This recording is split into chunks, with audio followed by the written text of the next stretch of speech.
நம்மளோட 4வது ஆண்டு விழா நடத்துகிறோம். அது நம்ம வரவேற்பிலிருந்து தொடங்கிக்கலாம். இந்த அன்னையை வணங்கி, அன்னை தமிழால் அனைவரையும் வணங்கி எனது வரவேற்புரையை தொடங்குகிறேன். மன்னனும் மாற்ற கற்றோனும் சீர்தூக்கின் மன்னனின் கற்றோர் சிறப்புடையோர்.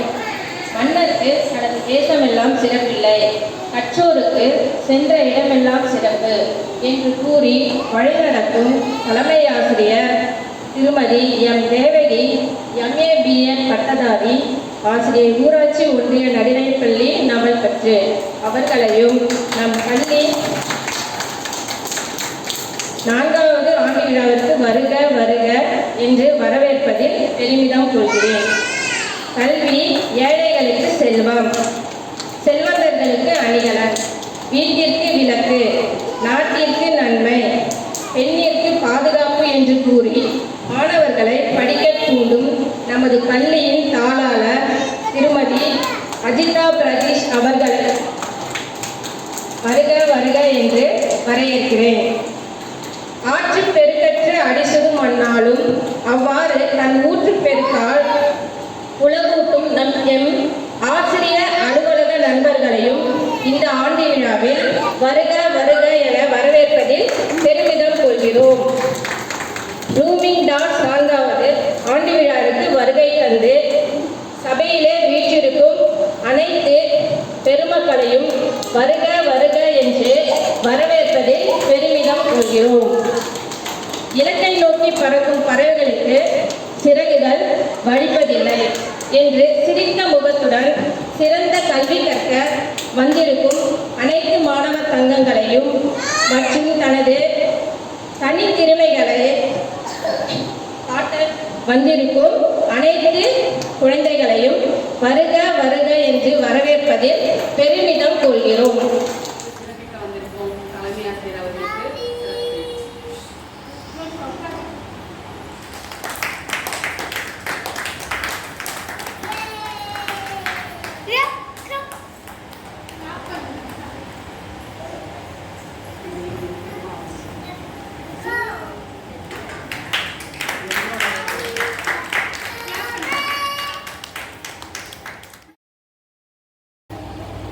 நம்ம அழைப்பை ஏற்று இவ்வளோ நேரம் குழந்தைங்க பண்ணுற சேட்டையெல்லாம் பார்த்துட்டு நம்ம பண்ணுற சேட்டையும் பார்த்துட்டு அமைதியாக உட்காந்துருக்காங்க.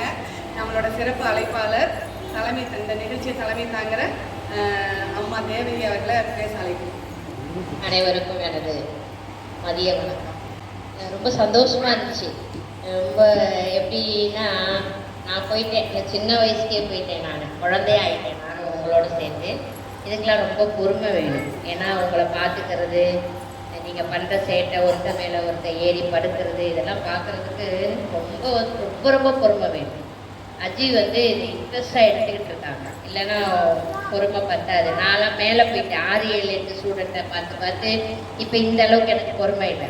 ஃபஸ்ட் ஸ்டாண்டர்ட் குழந்தைங்கள்லாம் எப்போ பார்த்தாலும் என்கிட்ட கம்ப்ளைண்ட் பண்ணிட்டே இருக்கும், மிஸ் நீங்கள் நேற்றுக்கு வரலையே, ஏன் உங்களுக்கு உடம்பு சரியில்லையா அப்படின்னு கேட்கும். இல்லைப்பா நான் நல்லா தான் இருந்தேன், எனக்கு ஒன்றும் பிரச்சனை இல்லை, வீட்டில் கொஞ்சம் வேலை இருந்துச்சு அதனால இருந்தேன். அப்புறம் தொட்டு பார்த்து தடவி கொடுத்து, மிஸ் இந்த சாரீ உங்களுக்கு சூப்பராக இருக்குது அப்படிங்கும். சாரீ தான் சூப்பராக இருக்குது, நான் நல்லா இல்லை அப்படின்னு. இல்லை மிஸ் நல்லா இருக்கீங்க அப்படிம்பாங்க. அப்புறம் அடிச்சிருவேன். அடிச்சிட்டேன்னா திருப்பி அந்த குழந்தைங்க என்னையவே பார்த்துட்டே இருப்பாங்க, என் முகத்தையவே பார்த்துட்டே இருப்பாங்க. மிஸ் இன்னைக்கு அடிச்சிட்டாங்களே, இன்னைக்கு மிஸ் அடிச்சிட்டாங்களே. அடுத்த நாள் அவள் பழி வாங்கிறதுக்கு நான் என்னைக்கு லீவு போடுறனோ அன்னைக்கு மற்றவங்க பசங்களுக்கெல்லாம் மிஸ்ஸு செத்துட்டாங்க, அதனால தான் இன்னைக்கு வரலப்பாங்க. செத்துட்டாங்களா? அடுத்த நாள் நான் போய் நின்று, மிஸ் நீங்கள் செத்துட்டீங்கன்னு சொல்லிட்டாங்க மிஸ் அப்படின்னா, ஏன்டா அப்படி சொன்னேன் அப்படின்னு கேட்டால், மிஸ் என்னை அடிச்சிங்கல்ல அந்த கோவத்தில் தான் நான் அப்படி சொன்னேன். இதெல்லாம் இந்த குழந்தைங்களுக்கு உரிய ஒரு இயல்பு. அதனால் இதை ரசிக்கிறது அப்படிங்கிறது எல்லாத்தாலையும் முடியாது. பேரண்ட்டே அவங்களால பார்த்துக்க முடியலப்பாங்க. 2 நாள் லீவ் விட்டுட்டா போதும், மிஸ் எப்போ மிஸ் ஸ்கூல் வைப்பீங்க, எங்களால் முடியலை மிஸ், அடிச்சுக்கிறாங்க, உருள்றாங்க, 2 குழந்தைய பார்த்துக்க முடியல, நாங்கள் 30, 40 குழந்தைய பார்த்துக்கிறோமே அப்படின்னு சொன்னால், இல்லை உங்களுக்கு பயப்படுறாங்க, எங்களுக்கு பயப்பட மாட்டேங்கிறாங்க அப்படின்னு சொல்லுவோம். இந்த குழந்தைங்க பேசிக் இதுதான். ஒரு வீட்டுக்கு எப்படி அடிப்படை பேஸ்மெண்ட் எப்படி தேவையோ, அந்த பேஸ்மெண்ட் நல்லா இருந்தால் தான் மற்ற கட்டடம் நல்லா இருக்கும்னு சொல்லுவாங்க. அது மாதிரி இந்த குழந்தைங்களை பேசுறதுக்கு, ஆடுறதுக்கு, அந்த கரெக்டான உச்சரிப்பில் எல்லாம் நீங்கள் கொண்டு வைங்க. பேரே மெத்தட் தான் இது. விளையாட்டு மூலியமா இந்த குழந்தைங்களுக்கு சொல்லி கொடுக்குறீங்க. நீங்கள் பொம்மையெல்லாம் வச்சு அதே சொல்லி ஒவ்வொன்றையும் இதுதான் அப்படின்னு தொட்டு தொட்டு பார்த்து பார்த்து அவங்க பழகுறாங்க. நீங்கள் சொல்லி கொடுக்கறத வச்சு தான் எங்ககிட்ட அவங்க வரும்போது அவங்களுடைய இப்போ இந்த மைக்கை பிடிச்சி பேசுறதுல நீங்கள் பழக்கி கொடுக்கறதுனால தான் நாங்கள் வந்து ப்ரேயர் நடக்கும்போது எங்ககிட்ட அவங்க வந்து ப்ரேயருக்கு வந்து மைக்கை பிடிச்சி தைரியமாக பேசுகிறாங்க. நானும் அதாவது படிப்பறிவு இல்லாத குடும்பத்திலேருந்து தான் வந்தேன். எங்கள் அம்மா எங்கள் அப்பாலாம் கையெழுத்து மட்டும்தான் போடுவாங்க, வேற எதுவுமே தெரியாது. அப்போல்லாம் புக்கு நோட்டு எதுவுமே கிடைக்காது, எல்லாமே விலை கொடுத்து தான் வாங்கணும். எங்கள் அப்பாலாம் ரொம்ப கஷ்டப்பட்டு ஒவ்வொரு தடையும் நான் என்ன பண்ணுவேன், மல்லிகைப்பூ எடுக்க போவேன். அந்த மல்லிகைப்பூ எடுக்க போயிட்டு அதில் காசு சேர்த்து வச்சுருப்பேன். சேர்த்து வச்சுட்டு நான் அடுத்த வருஷம் 6வது போக போகிறேன்னா 6வது படிக்கிற பிள்ளைங்கிட்ட அந்த புக்கை முன்னாடியே அட்வான்ஸ் கொடுத்து வாங்கி வச்சுக்குவேன். செகண்ட் ஹேண்ட்ஸில் தான் வாங்குவேன். 2வது அதாவது அவன் 300 ரூபா போட்டு வாங்கியிருந்தானா 150 ரூபா பைசா கொடுத்துட்டு அந்த புக்கை வாங்கி தான் படிப்பேன். அதனால் இப்பயும் ஸ்டூடெண்ட் எல்லாம் அந்த புக்கை கிழிக்கிறது, மடக்கிறது, அதை கிழிச்சு கப்பல் செய்கிறது, தூக்கி எறிகிறது, அதெல்லாம் நான் வந்து ஏற்றுக்க மாட்டேன். புக்கோட முகனம் மடங்கியிருந்தா கூட அடிப்பேன். கவர்மெண்ட் வந்து அவனுக்கு ஃப்ரீயாக கொடுக்குறாங்க, இது எப்படி பயன்படுத்தணும். இந்த புக்கு கூட நான் எக்ஸாம் எழுதி 9th வாங்கி தான் நான் படித்தேன். அதுக்கு ஒரு எக்ஸாம் எழுதினா தான் உனக்கு ஃப்ரீ புக்குன்னு சொன்னாங்க. அதில் நான் 8th எக்ஸாம் எழுதினா 9th எனக்கு ஃப்ரீ புக்கு கிடைச்சிச்சு. உனக்கு எல்லாமே வந்து எளிமையாக கிடைக்குது, ஈஸியாக கிடைக்குதுங்கிறதுனால அதனுடைய பயன் உனக்கு தெரியல அப்படின்னு சொல்லி பசங்களை நான் இது பண்ணி சொன்னேன். இந்த கிண்டர் கார்டன் மெத்தட் குழந்தைய வந்து இந்த ஸ்கூலை ஆரம்பிக்கணும்னு சொல்லிட்டு டெய்லி ஜெர்மன்காரர் ஒருத்தர் என்ன பண்ணார், குழந்தை பருவத்தில் அவருக்கு கிடைக்க வேண்டிய எதுவுமே கிடைக்கலையா. அதனால் ஒரு ஆசிரியர்கள்ட்டெல்லாம் சொல்லி இந்த குழந்தை பருவத்தில் எனக்கு எதுவுமே கிடைக்கல, எந்த சந்தோஷத்தையும் நான் அனுபவிக்கல, அதனால் இந்த குழந்தைங்களை சந்தோஷமாக வச்சுக்கிறதுக்காக ஒரு ஸ்கூல் ஆரம்பிக்கலாமான்னு டிஸ்கஸ் பண்ணி அவர் மூலியமாக தான் இந்த மெத்தடை கொண்டு வந்து இந்த பிளேவே ஸ்கூலில் வந்து பிளேவே மெத்தடில் வந்து நாங்கள் சொல்லிக் கொடுக்கலான்னு இந்த ஸ்கூலில் வந்து ஆரம்பித்தாங்க. அது வந்து அதிஜேச்சி வந்து இன்ட்ரெஸ்டாக எடுத்து அதை பண்ணியிருக்காங்க. ரொம்ப ரொம்ப ரொம்ப ரொம்ப அவங்களுக்கு நான் வாழ்த்துக்களை தெரிவித்துக் கொள்கின்றேன். மேலும் இந்த ப்ளூமிங் கார்ட்ஸ் வந்து இன்னும் வளரணும், இன்னும் ஒரு 50 குழந்தைங்க வந்து சேரணும் அப்படின்னு சொல்லி நான் இந்த நேரத்தில் வாழ்த்துக்கிறேன். இந்த குழந்தைகள் தோட்டம், இதுக்கு என்ன பேர், குழந்தைகள் தோட்டம். இந்த தோட்டம் நல்லா வளரணும் அப்படின்னு சொன்னால் இதை ஒவ்வொருத்தட்ட குழந்தைக்கு என்ன திறமை இருக்குது, அதை எப்படி கொண்டு வரணும் அப்படிங்கிறத கண்டுபிடிக்கிறவங்க இந்த வேலை செய்கிற ஆசிரியர்களும் அஜியம்மாவும் தான். அதை கண்டுபிடிச்சிட்டு அவங்க பேரண்ட்டுக்கெலாம் ஒன்றுமே தெரியாது, என் பையன் சேட்டை பண்ணுறான் அந்த ஒன்றை மட்டும்தான் சொல்லுவாங்களே ஒழிய இந்த குழந்தைக்கு என்ன திறமை இருக்குது அப்படின்னு கண்டுபிடிக்கிறது நீங்கள் தான். நீங்கள் வேலை பார்க்குற நீங்கள் மட்டும்தான் அதை கண்டுபிடிச்சி உங்கள் பையன் நல்லா வரையுவான். இங்கே பாருங்கள், உங்கள் பையன் 10 திருக்குறள் சொல்லி கொடுத்துட்டான், சொல்கிறான், மைக்கை பிடிச்சி நல்லா பேசுகிறான். அவனுக்கு இன்னொரு 10 திருக்குறள் சொல்லி கொடுத்தா அடுத்தடுத்து அவன் 10 திருக்குறளாக படிச்சுட்டு வந்தானா 1330 திருக்குறளையும் படிச்சுட்டான்னா இன்னைக்கு 25,000 ரூபா கவர்மெண்ட்டில் ப்ரைஸ் கொடுக்குறாங்க. அது ப்ரைஸுக்குன்னுக்காக நம்ம பார்க்க வேணாம். 1330 திருக்குறளையும் படிக்கிறது எவ்வளோ பெரிய விஷயம் பாரு. நான் இப்போ ஸ்கூலில் நுழைஞ்ச உடனே காலையில் ப்ரேயரில் ஒவ்வொரு திருக்குறள் சொல்லி கருத்து சொல்லணும். அதுக்கப்புறம் உள்ளே நுழைஞ்ச உடனே 35 பேரும் 35 திருக்குறள் சொல்லி கருத்து சொன்னால் தான் உட்காரவே விடுவேன். டெய்லி ஒரு திருக்குறள் சொல்லணும். எங்கள் பிள்ளைங்களாம் ஒவ்வொரு பையனும் 500 திருக்குறளாவது சொல்லுவாங்க.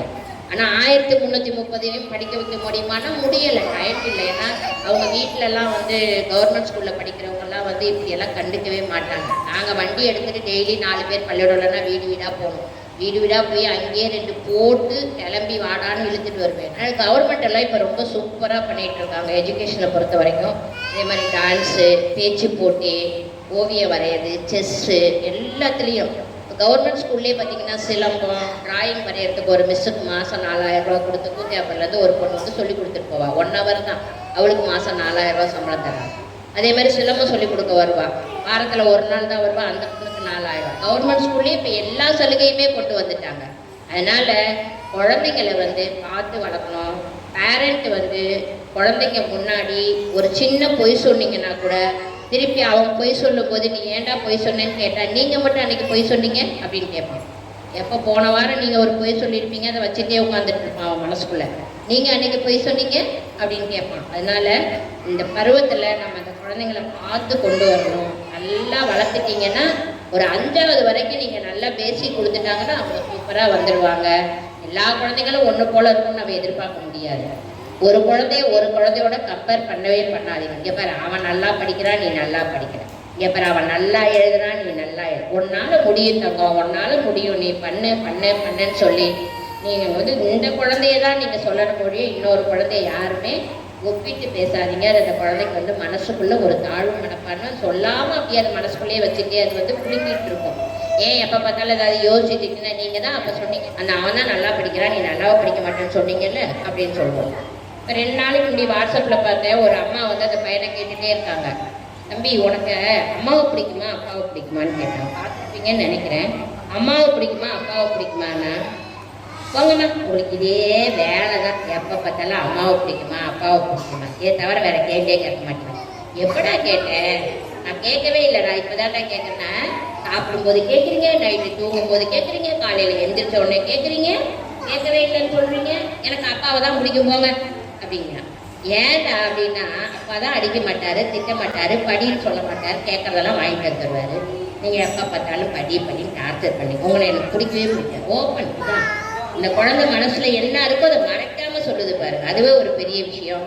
அதனால இந்த நேரத்துல இந்த ப்ளூமிங் டாட்ஸை வச்சு நடத்துகிற பொறுமையா இருந்து கவனிக்கிற ஆசிரியர் பெருமக்களுக்கும் அந்த ஆயாமாவுக்கும் அதிஜேஜிக்கும் கூடவே இருந்து உதவி பண்ற என் ஃப்ரெண்டுக்கு